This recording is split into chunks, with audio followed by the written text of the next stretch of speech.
this sunshine feel so good? A couple of things I want to point out. Great economic news this morning, despite all of the naysayers in the media and also all of the so-called experts. The CPI index report came out this morning and inflation is down. In fact, core inflation is down to the lowest level it has been in 4 years. This is just in 52 days of President Trump taking office. We saw airline fares fell. We saw the cost of gasoline is down as well.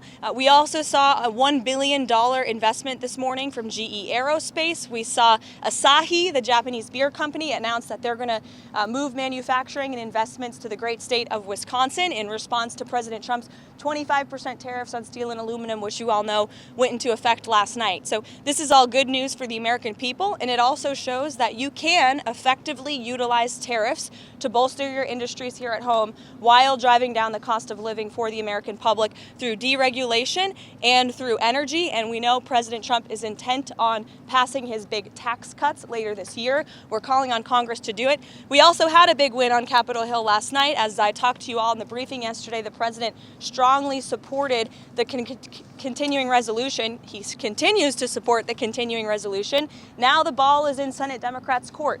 Do they want to shut down the government, or do they want to keep it open and funded for the American people who need this government to continue moving, to continue building on the momentum President Trump has created? It's up to them. We'll see what they do. We hope that everybody on the Senate side will help to pass this bill so we can continue doing the business of the American people. I'll take a couple questions. Jeff. Karoline, is it a sense that the market and business leaders are not understanding what the president is trying to do, or that they don't like what the president is doing?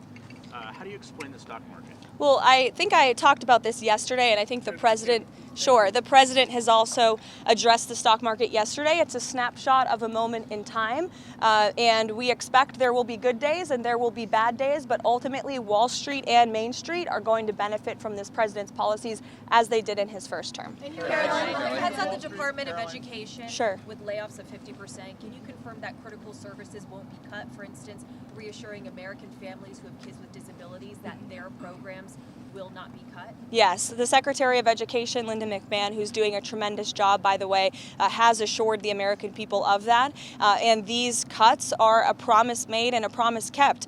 There is no reason that we should be spending more than most developed countries in the world, and our education system is failing. If you look at our nation's report card, 8th graders are not reading at the rate that they should. 4th graders are not learning math at the rate that they should. And so we have a problem with our education system. Nobody disagrees with that, but a lot of people seem to disagree with actually doing something about it and changing the status quo. So the president wants to return education back to the states, empower those closest to the people to make these very important decisions for our children's lives, and this is a first step in that process. The president suggested Karoline, it seems that President Trump has put the onus on Russia to engage in the ceasefire.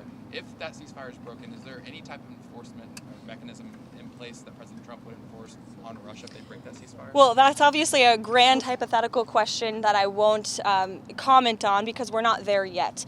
The current state of play is that the Ukrainians have agreed to a ceasefire. The Ukrainians have agreed to the peace plan that was put on the table yesterday in Saudi Arabia by the Secretary of State and our National Security Advisor, whom I just spoke with before coming out here, and he informed me that he has had a call today with his Russian counterpart, and the president's team continues to be engaged. As you all know, Mr. Witkoff is traveling to Moscow later this week, and we urge the Russians to sign on to this plan. This is the closest we have been to peace in this war. We are at the 10th yard line, and the president is expecting the Russians to help us run this into the end zone.